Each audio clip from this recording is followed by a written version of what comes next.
आपको साइरस मिस्त्री का ये लेटर या यूँ कहे कि एक स्टेटमेंट जो उन्होंने जारी किया वो मैं आपको बता देती हूँ। यहाँ पर मैं अपने सभी एक वीडियो मैसेज यहाँ पर उन्होंने आप रिलीज किया है। चलिए आपको वो वीडियो मैसेज यहाँ पर सुना देते हैं कि साइरस मिस्त्री ने क्या कुछ कहा। अपने आज के इस कदम को उन्होंने टाटा ग्रुप के लॉन्ग टर्म फायदे में लिया है। It has now been 8 weeks, waiting for concrete reasons to be provided by Mr. Ratan Tata for the illegal coup he staged on the 24th of October. Nothing cogent has been forthcoming. Having reflected deeply, I think it is time to shift gears, up the momentum, and be more incisive, securing the best interests of the Tata Group. In order to be more effective, serve the objective of governance reform, and to regain lost ethical ground, I have decided to shift from the forum of EGMs to a larger platform, and also one where the rule of law and equity is upheld. It is now clear that my attempt to protect and preserve the ethical legacy of our founding father, Jamshedji Tata, was the real cause for my ouster. The pursuit of good governance and ethical business seemed to have caused a serious discomfort in some quarters. I have been attempting to resolve the governance breakdown at Tata Sons for a considerable period of time. Mr. Ratan Tata and Mr. Naushir Sonawala, trustees of Tata Trust, who have retired from Tata Sons after multiple extensions, have refused to give up participation in key decisions involving Tata Sons and the operating companies, including those listed in India and abroad. This has undermined the Tata Sons board, apart from exposing the Tata Group, including the board of directors of various listed companies, to serious regulatory consequences. Such behavior has adverse implications for the beneficiaries of the Tata Trust, which are public charitable for the right reasons, regardless of the consequences. It has now been 8 weeks, waiting for concrete reasons to be provided by Mr. Ratan Tata for the illegal coup he staged on the 24th of October. Nothing cogent has been forthcoming. Having reflected deeply, I think it is time to shift gears, up the momentum, and be more incisive in securing the best interests of the Tata Group. In order to be more effective, serve the objective of governance reform, and to regain lost ethical ground, I have decided to shift from the forum of EGMs to a larger platform, and also one where the rule of law and equity is upheld. It is now clear that my attempt to protect and preserve the ethical legacy of our founding father, Jamshedji Tata, was the real cause for my ouster. The pursuit of good governance and ethical business seemed to have caused a serious discomfort in some quarters. I have been attempting to resolve the governance breakdown at Tata Sons for a considerable period of time. Mr. Ratan Tata and Mr. Naushir Sonawala, trustees of Tata Trusts, who have retired from Tata Sons after multiple extensions, have refused to give up participation in key decisions involving Tata Sons and the operating companies, including those listed in India and abroad. This has undermined the Tata Sons board, apart from exposing the Tata Group, including the boards of directors of various listed companies, to serious regulatory consequences. Such behavior has adverse implications for the beneficiaries of the Tata Trusts, which are public charitable trusts. In recent weeks, I have brought to the fore various ethical issues and evidence of governance breakdown in the Tata Group at the hands of certain trustees. I have raised the issue of recovery of large sums of money due from one Mr. Sivasankaran to Tata Sons in the September 15th board meeting, securing approval to litigate. Within a few days, Tata Sons receives a legal notice instead, clearly indicating a leak from Tata Sons. The history of questionable dealings between the Tata Group and him is a matter of record, since he proudly flaunts his close personal bond with Mr. Ratan Tata. I had also tabled a forensic report containing findings of fraud and wrongdoing at Air Asia India Limited for discussion at the October 24th board meeting. This discussion did not happen.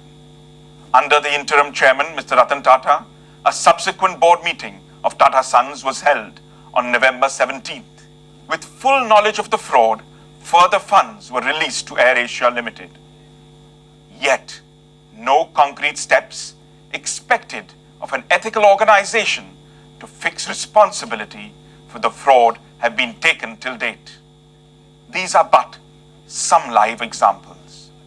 We all are aware of the 2G scam and its unfortunate imprint on the reputation of the Tata Group. Even today, we hear of potential prosecution of those involved from the Tata Group. Bringing to the fore these ethical issues can have a short-term adverse impact on the Tata Group. However, I feel strongly that such short-term pain is necessary for the long-term interests of employees, public shareholders, and other stakeholders of the Tata Group. As a large shareholder of Tata Sons and a proud long-term partner, my family will also equally suffer this pain. The time has come to take matters to their logical conclusion. I will work on protecting the interests of the Tata Group and realizing the vision of our founder, Jamshedji Tata, until my last breath. I thank you for all your support. तो आपने अभी अभी सुना Cyrus मिस्त्री ने चारों EGM से पहले इस्तीफा दिया है, लेकिन जो बड़ी चीजें हैं, मैं कुछ चीजें यहां पर हाईलाइट करना चाहूंगा जो कि इनकी चिट्ठी में है, और ये कहीं ना कहीं जो भविष्य है उसका इंडिकेशन है।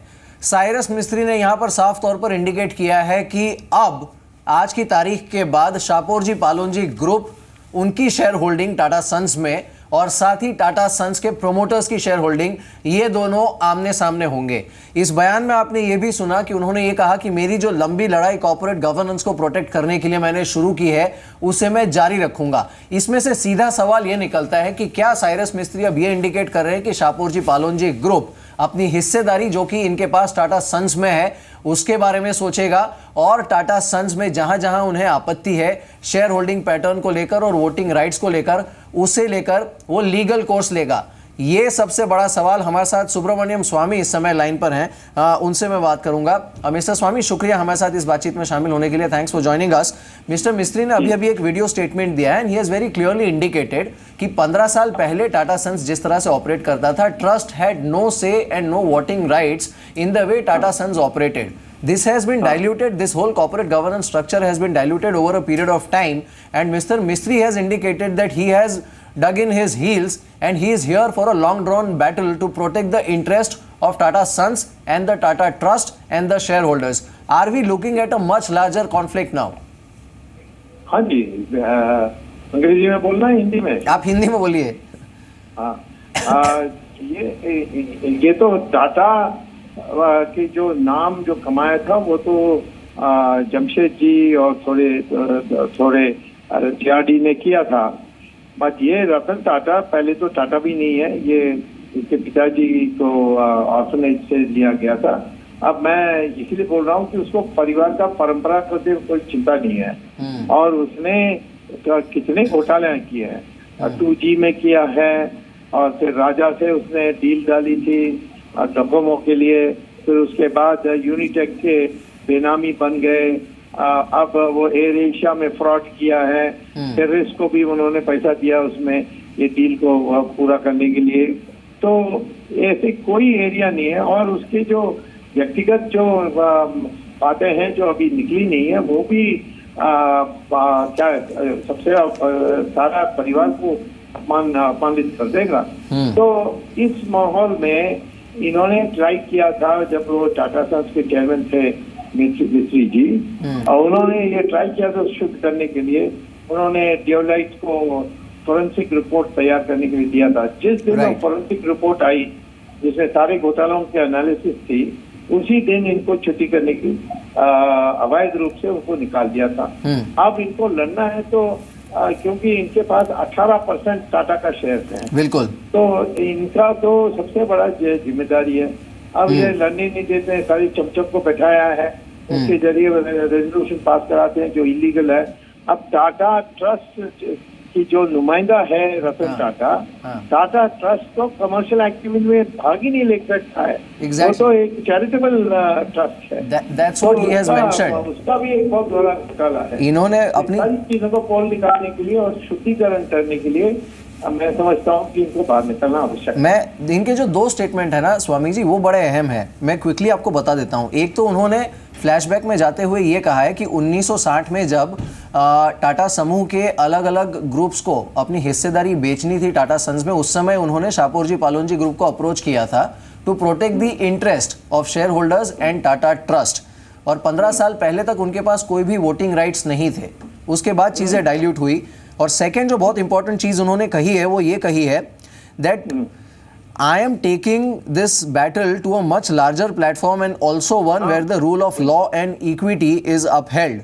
I had initially not thought that one would need to seek an external forum to adjudicate issues that should never have arisen in the first place. आज आपको और एक डेवलपमेंट भी मैं बता देता हूँ। मिस्टर नस्ली वाडिया जो कि इतने सालों से डायरेक्टर पद पर थे, उन्होंने सेबी चेयरमैन से भी मुलाकात की है।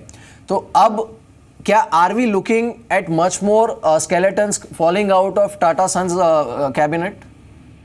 हाँ, इसमें तो पूरा पुनर्गठन करना पड़ेगा क्योंकि ये सारा सड़ गया है। टाटा का जो अनैतिकता, व्यक्तिगत अनैतिकता, इसकी भ्रष्टाचार और इसकी जो नियम के लापरवाही और दुनिया भर के फ्रॉड लोगों के साथ इसकी रिश्ते, ये सारे मिल करके इस सब टाटा का जो ट्रस्ट है उसकी जो कमाई है वो तो बिल्कुल कम हो गई है। हाँ। और वो शेयर्स के लिए जो उनको दाम मिलनी चाहिए नहीं मिल रही है।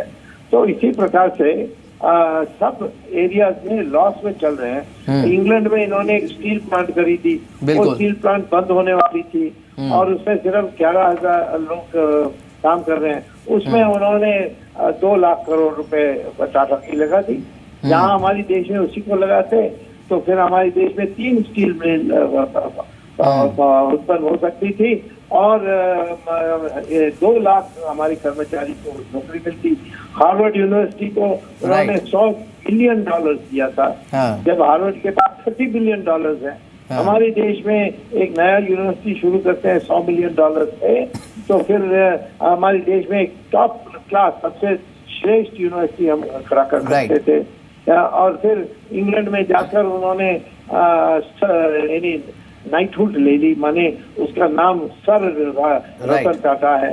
ये इतनी नीच और हीन भावना मैंने कभी किसी में देखा नहीं। बिल्कुल बिल्कुल।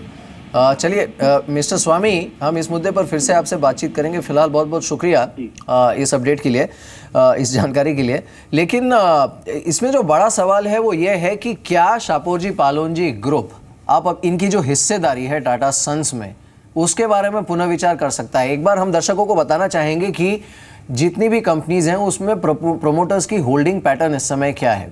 कल से जो ईजीएम का सिलसिला शुरू होने वाला है, यानी Indian Hotels, Tata Steel, Tata Motors, इन सारों में जो ग्रुप की और प्रोमोटर्स की होल्डिंग है वो कैसी, हम एक बार आपको बताएंगे। इस बीच अजय बग्गा मेरे साथ जुड़े हैं, उनसे बात करते हैं। मिस्टर बग्गा, शुक्रिया इस बातचीत में शामिल होने के लिए। I am little perplexed by the statement जो इन्होंने आखिर में दिया है that I am taking this battle to a much larger platform. अब देखिए, ये शेयर होल्डर तो हैं और इनके पास टाटा सन्स में जो शेयर होल्डिंग है that gives them that ammunition that they can take this battle to any court they want, right? एक तो ये है।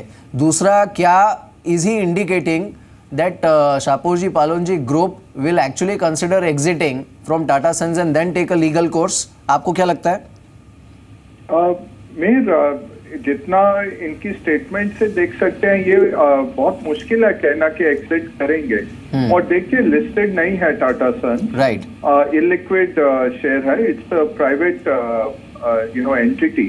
तो उसको फिर या तो कोई सॉवरेन वेल्थ फंड उठाए आके, एंड ओवरऑल आप देखिए लिस्टेड टाटा कंपनीज की जो वैल्यू है $116 बिलियन है, राइट, जस्ट लिस्टेड कंपनीज में है। और अनलिस्टेड एंटिटीज भी हैं उसमें काफी, जो टाटा सन्स डायरेक्टली ओन करते हैं, जैसे टाटा फाइनेंस वगैरह हैं।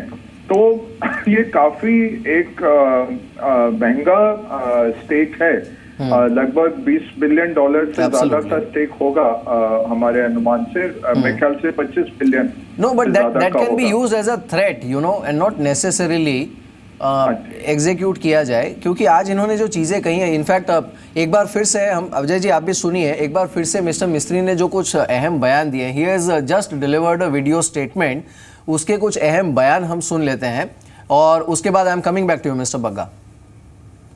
Over the last 5 decades, my family's steadfast support for the Tata Group has been one of guardianship. We have always ensured that we did the right thing for the right reasons, regardless of the consequences. It has now been 8 weeks, waiting for concrete reasons to be provided by Mr. Ratan Tata for the illegal coup he staged on the 24th of October. Nothing cogent has been forthcoming. Having reflected deeply, I think it is time to shift gears, up the momentum, and be more incisive in securing the best interests of the Tata Group. In order to be more effective, serve the objective of governance reform, and to regain lost ethical ground, I have decided to shift from the forum of EGMs to a larger platform, and also one where the rule of law and equity is upheld. Mister Bagga, आज in fact नस्ली वाडिया ने मुलाकात भी की है SEBI chairman U K Sinha से. What cues are you taking? Because मुझे अब तक ये एपिसोड जिस तरह से, इनफैक्ट अमित टंडन भी अब हमारे साथ जुड़े हैं. अमित, वेलकम, शुक्रिया इस बातचीत में शामिल होने के लिए. मुझे समहाउ अब जिस दिशा में ये जा रहा है ना, I am so much remembering the Reliance split, and I feel जो स्टेटमेंट इन्होंने दिया है उससे जो क्लियरली इंडिकेट हो रहा है कि इनफैक्ट असली चीज़ें, असली विवाद, असली पॉइंट ऑफ डिफरेंसेस, असली bone of contention will actually start coming out now. Mister Bagga ji, Mehar, देखिए, अब लग रहा है कि कोर्ट्स में जाएगा मामला, और जैसे इन्होंने कहा कि अब वाइडर फोरम में उठाया जाएगा. ऑलरेडी अब ये तो लग रहा था कि ईजीएम में तो वोट आउट हो जाएंगे, क्योंकि टाटा सन्स की मेजॉरिटी है, और इंस्टीट्यूशनल शेयर होल्डर्स या तो एब्सटेन कर रहे हैं या वो normally by tradition majority share holder के साथ ही जाते हैं और नॉर्मली अपोज नहीं करते प्रमोटर्स को. राइट. तो अब ये एक अहम मुद्दा है कि इतना बड़ा ग्रुप है, हमारे देश का सबसे बड़ा ग्रुप है, बहुत अब चिंताजनक विषय उठाए गए हैं पब्लिक फोरम में, और अब रेगुलेटर को भी चुप्पी तोड़नी चाहिए, और मेरे ख्याल से टाटा से भी अब क्लीन एक बयान आना चाहिए जो सब इश्यूज को वो सॉर्ट आउट करें और बताएं माइनॉरिटी शेयर होल्डर्स को कि कितना तथ्य है, कितना सच है जो साइरस मिस्त्री बोल रहे हैं, जो एलिगेशंस लगा रहे हैं. आई थिंक वो काफी क्रिटिकल हो जाता है मेयर, बिकॉज सबसे समृद्ध ग्रुप है, बहुत ही रेप्यूटेड. बिल्कुल. मिस्टर टंडन भी हमारे साथ है. मिस्टर टंडन, ये जो बात मिस्टर मिस्त्री ने कही है कि 1960s में इनफैक्ट जो अलग अलग फैमिली प्रमोटर्स थे टाटा ग्रुप के, वो बेचना चाहते थे हिस्सेदारी. Then they approached mister Shapoorji Pallonji because they wanted the stake to be with someone who would protect the interest of the trust, और उस वजह से उन्हें हिस्सेदारी दी गई. एंड जो मिस्टर मिस्त्री ने इंडिकेट किया है अपनी चिट्ठी में या फिर अपने वीडियो स्टेटमेंट में कि पिछले 15 साल में कॉन्स्टेंट इरोजन हुआ है इस कॉर्पोरेट गवर्नेंस के स्टैंडर्ड्स का, and he has in fact called his sacking also, जो उन्हें चेयरमैन पद से हटाया गया था, कंप्लीटली इलीगल. इनके पास ऑप्शंस इस समय क्या क्या हैं? बिकॉज उन्होंने खुद ही लिखा है that he will take this battle to a larger platform and also one where the rule of law and equity is upheld. So do you think अगर वाकई इस प्लेटफॉर्म पे जाता है ये मामला, then it can swing his way? Good evening. देखिए, मेरा ये कहना है कि इस समय मिस्टर साइरस मिस्त्री जी ने बहुत मेच्योरिटी दिखाई है कि कहा है कि rather than let this issue drag on through the various EGMs, it is much better कि आज ही इसको खत्म कर दिया जाए. और उन्होंने इसीलिए आई थिंक वॉलंटियर किया है कि वो सब बोर्ड से स्टेप डाउन कर रहे हैं. उन्होंने बहुत मेच्योरिटी दिखाई है. मेरा ये मानना है इस समय टाटास को भी मेच्योरिटी दिखानी चाहिए, अपना हाथ बढ़ाना चाहिए और कहना चाहिए कि अच्छा, जो विवाद है, जिसपे डिफरेंसेस हैं, तो एक बार बैठ के सुलटा लेते हैं कि क्या हम लोग दोनों सोचते हैं. जिस कई चीजें होंगी, ये तो है नहीं कि हर चीज पे डिफरेंस होगा. वो जो चीजें हैं जिसपे दोनों का एग्रीमेंट है, एटलीस्ट उन मुद्दों पर तो उनको आगे बढ़ना चाहिए. जो डिफरेंसेस हैं वो थोड़ा और टाइम लेके उनको भी कोशिश करें, रिजॉल्व करें, और जब रिजॉल्व हो उनको भी इम्प्लीमेंट करें.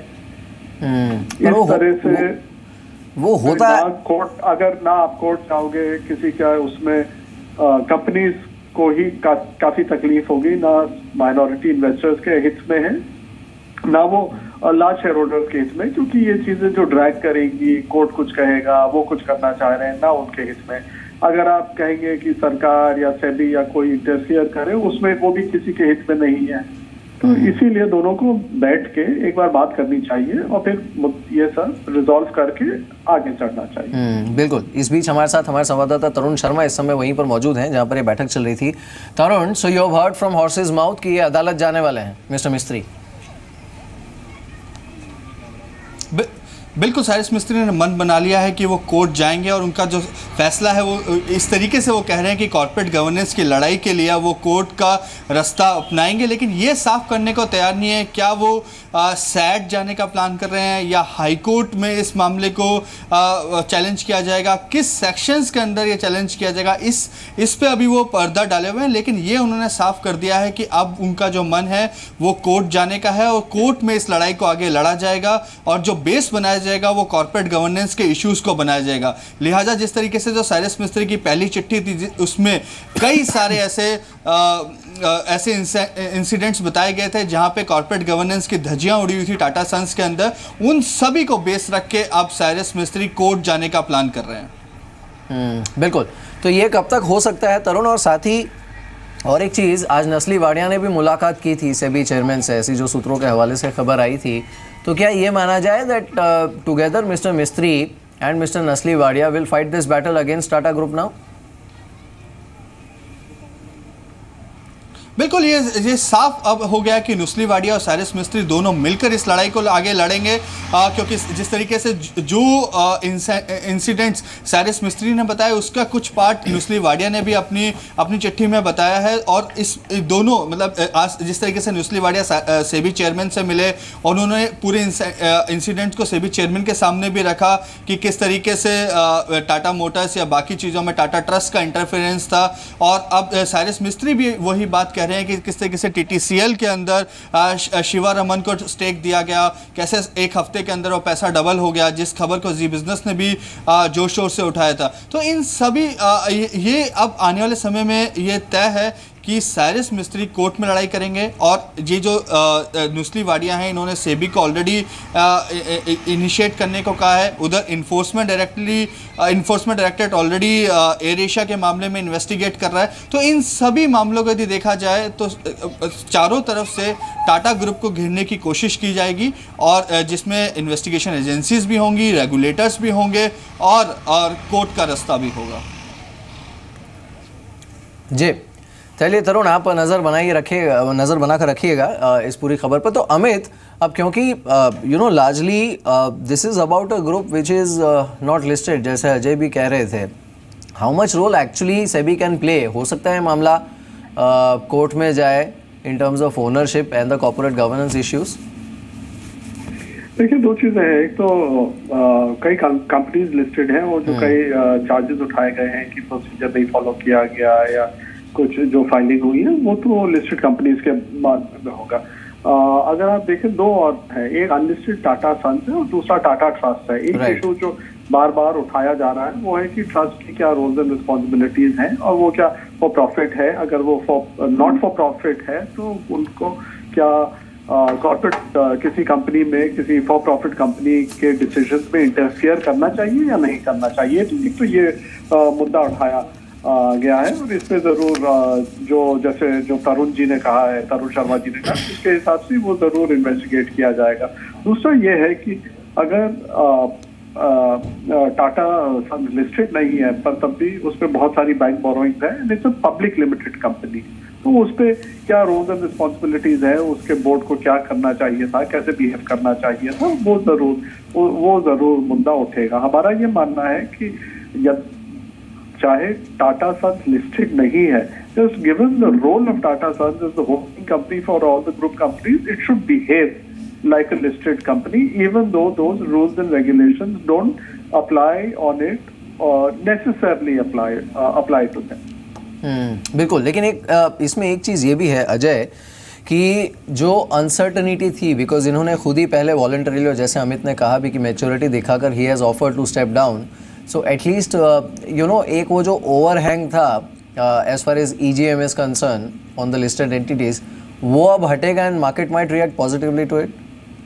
जी बिल्कुल मेयर, at least for the short term अब ओवरऑल मार्केट वाज डिस्काउंटिंग और अमित की भी कल एडवाइजरी आ गई थी कि इवन नस्ली वाडिया को हटाने की आफ्टर द डिफेमेशन सूट। तो ओवरऑल मार्केट को कुछ इस तरह की जंग नहीं चाहिए, washing of dirty linen in public नहीं चाहिए।